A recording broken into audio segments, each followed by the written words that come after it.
children are a different ball game altogether, because all of the da'wah of this society and the kuffar and the da'wah to sin is aimed and directed at the youth. It is no longer directed at people like myself. We're beyond, they've given up on us, right? Even though it is possible, of course, even for an old man to fall into, and that's why the Prophet ﷺ said that the most severely punished on Yawm al-Qiyamah, those whom Allah subhanahu wa ta'ala will not look at and He will not speak to them. وَلَهُمْ عَذَابٌ عَظِيمٌ شَيْخٌ زَانٍ, an old man who commits zina. Meaning that it's not expected from him, but he falls into it. So he is more severely punished than a youth, because he should not, in his maturity, be committing such acts. As for the rest of you, barakallahu feekum, please do not neglect your children when it comes to durus. And it's easy. Before you know it, you say to yourself, okay, I'm going to attend inshallah next week. And before you know it, 6 months have gone by and you still haven't attended. And your children are being neglected. So you are ardent upon them doing their geography homework, or their maths homework, or their English homework. But you are not ardent about their tarbiyah islamiyah and their aqeedah as-salafiyah. You're not ardent up over their belief and over their cultivation. And the amount of effort that you invest in your children, mothers and fathers, you know what you do for them. Why would you throw all of that away because of the fact that you are not giving them their Islamic tarbiyah? So by the time they turn 16, 17 and 18, you've lost them. Because they are not interested in Islam. They are more interested in the sins that are around them. And those sins in a society like this will lead to atheism. Sins in this society are not like sins in Muslim societies. The sins in Muslim societies do not cause the Muslim youth to leave their religion. The sins in this society are set up and developed in a manner that they cause the youth to leave Islam.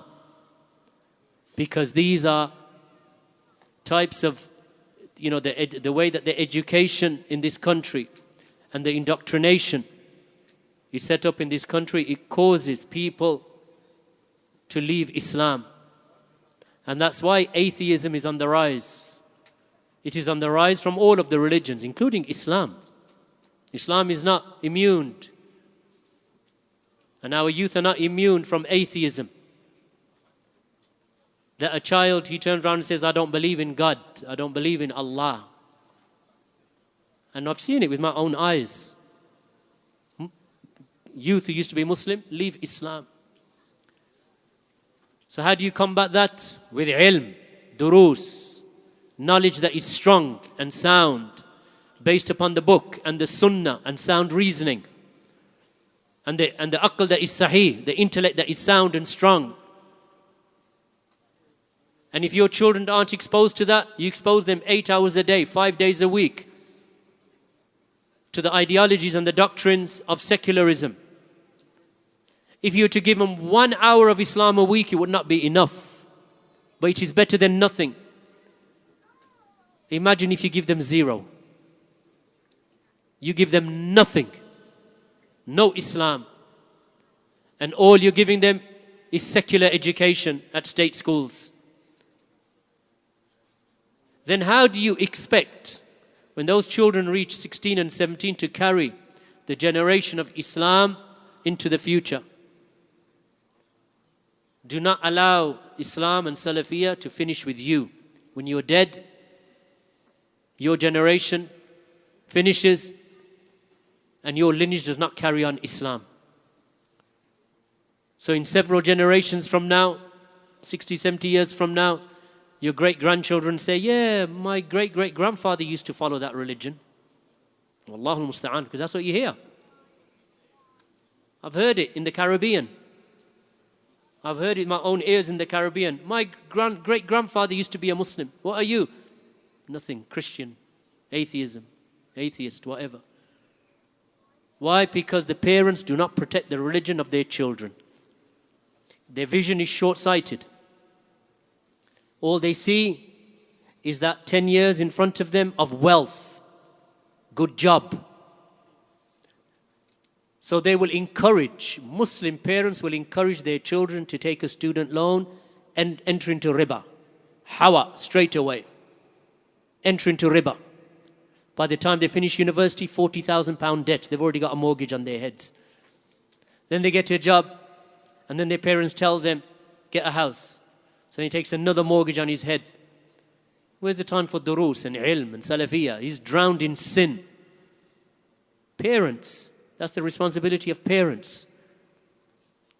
And our parents, wallahu musta'an, meaning the parents in our community, they don't care enough. They don't care enough. And they don't show that concern. So when will you start showing the concern that Allah subhanahu wa ta'ala has obligated upon you? Don't feel comfortable because you are living in Small Heath, or you are living in Alam Rock, or you are living in a Muslim community in East London or in Bradford. Don't live in those comfort zones thinking that I'm protected because I live in a Muslim community. Because there is so much access to the ideas of atheism and the shahawat and the fulfilling of desires and being satisfied with those desires and offloading guilt, because that's the key term and the word that is used, that they don't want to feel guilty. Sin without guilt. How do you do sin without guilt as a Muslim? How do you get to it? Sin without guilt means that you have to somehow lock out the remembrance of Allah from your mind. Because as soon as you remember Allah, you remember what could happen to you because of your sins.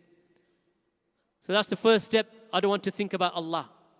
If I think about Allah, I'm going to start feeling guilty. Because I love what I do. So they love taking drugs. They love drinking. It's love, love, love.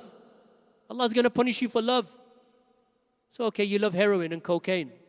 Allah's not going to punish you. You love stealing. Allah's not going to punish you.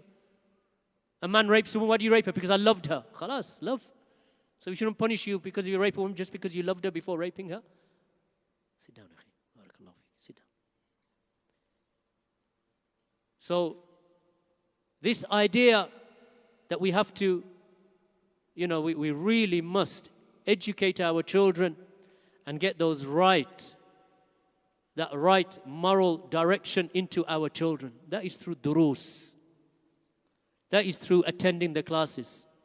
We have classes at this masjid, just at this masjid, 7 or 8 times a week. Every night, basically.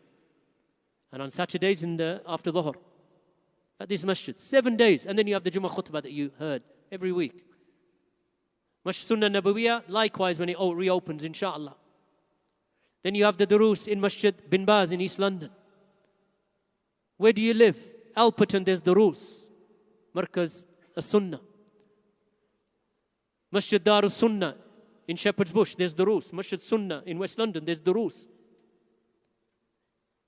Masjid in Slough, Mu'adh bin Jabal, durus. Reading, Markaz Salafi, durus. Where do you live? North, east, south, west. We'll find somewhere for you. And if you live on the tip of Cornwall, then move. Who obligated upon you? Allah subhanahu wa ta'ala mentions in the Quran that when the angels come and bring to them death, and the angels will say to them, how were you? They would say that we were weak in the earth.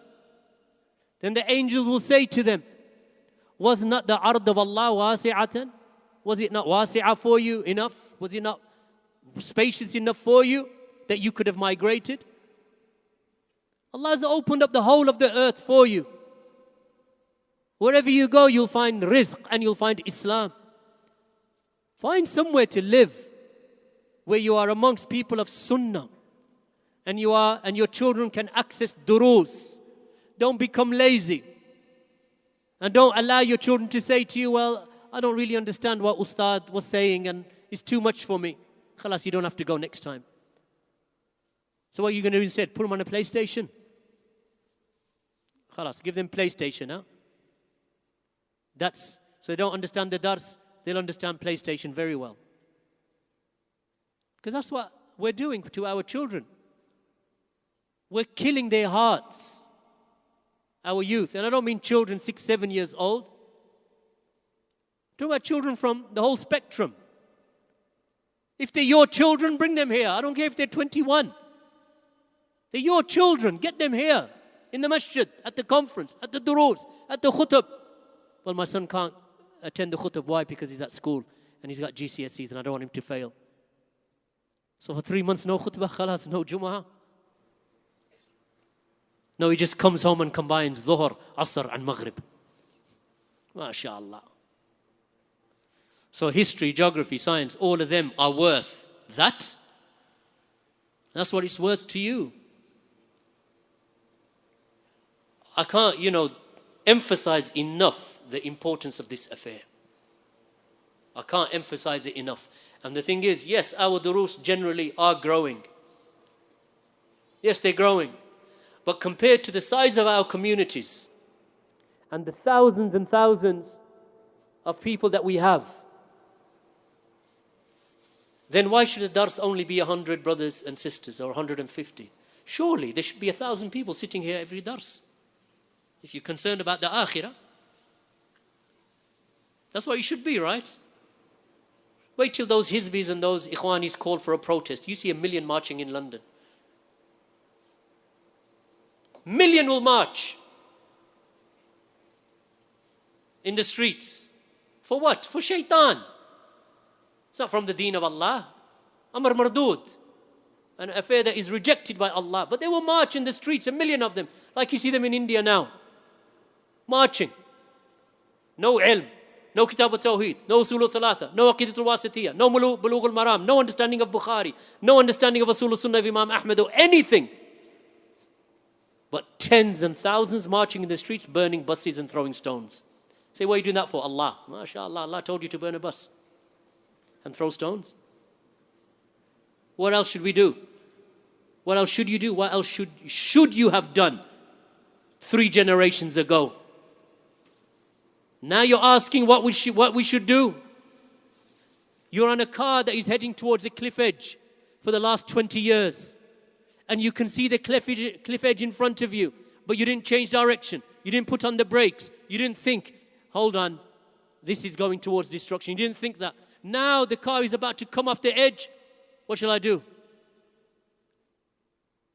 This is the problem. And they say, you Salafis don't offer solutions. Offer solution, we offered you solutions 1400 years ago. This is Salafiyah. Quran and Sunnah is the solution. Now they're marching in the streets. So I said, don't march in the streets. I translated some fatwa, put Sheikh bin Baz and others and whatever. And the reasoning behind demonstrations not being from Islam, it's not from the Kitab, not from the Sunnah. It is destructive, it is chaotic, it is disorderly. It is not from the Deen, it is not from the Sharia. Look at the responses. Foul, some of them. F off. We have our own scholars in India. That's what they teach you. This is the responses that you get. Foul, abusive. We're teaching you Kitab and Sunnah.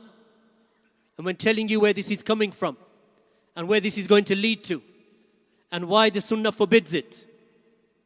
Give us an answer that is ilmi. Respond to us with evidence. And we shall accept it. Respond to us with hawa. And we shall refute you. Bring your children and study. Bring your wives and study. There is no success and there is no reaching the truth except with knowledge. There is no righteous actions except with knowledge. There is no reaching Jannah except with action upon that knowledge. Whoever treads the path in pursuit of knowledge, Allah makes easy for him the path to Jannah. Where are your children? And the thing is, 30 years, or close to 30 years, not exactly 30 years, slightly less. Let's say 25 years we've been giving da'wah in this city.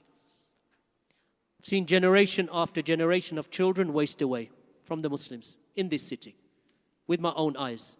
And those from my brothers who are similar age to me have seen them watch in front of our eyes how they've been wasted away by their parents.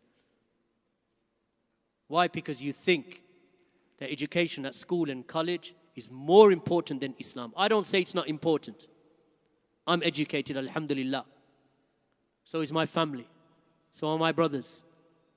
It's not we're opposed to education. What we're opposed to is you not learning your deen. If you have academic skills in academia, in studying, you can sit down, put pen to paper, put a keyboard in front of you and do research in secular subjects. You're telling me that you can't learn Islam? Some people can fill in a housing benefit form with their eyes closed. And then they say, I find usul al-thalatha hard. Find thalat al-usul hard. You don't find it hard. You find it tedious. Because shaitan has sensed your weakness. And he's made you lazy. He knows you're lazy, so he's made you even more lazy. All right? Wait for them to stop your housing benefit. That laziness goes out the window. Coffee and you're waiting outside the housing benefit office in the morning. They stop your universal credit. Watch how quick you are. Nishat. Active. Or the people at work say to you, tomorrow morning, 8 a.m. Don't be late. If you're late, you lose your job. You be there at 7 a.m. Parking your car in the car park and sitting there with your coffee. Because you know you don't want to lose this job. So for dunya, you will do what you need to do. But for the deen of Allah, you don't see it as important. Why? Because you're short-sighted. You don't think as far as your death. You don't think as far as the grave and Yawm al-Qiyamah. You're not thinking. And it's not just you and ourselves. You know, we're clear. We're one community. We're not thinking. So I remind you because a reminder benefits the believer. Or the reminder is a hujjah against the ghafilin. Is a proof against those of you who are careless and inattentive. Barakallahu feekum. May Allah subhanahu wa ta'ala aid us, aid our communities, give us knowledge to worship Allah subhanahu wa ta'ala as He deserves to be worshipped. And may Allah subhanahu wa ta'ala protect us from the traps of Iblis. Walhamdulillahi Rabbil Alameen wa sallallahu ala nabiyyina Muhammad wa ala alihi wa sahbihi ajma'in.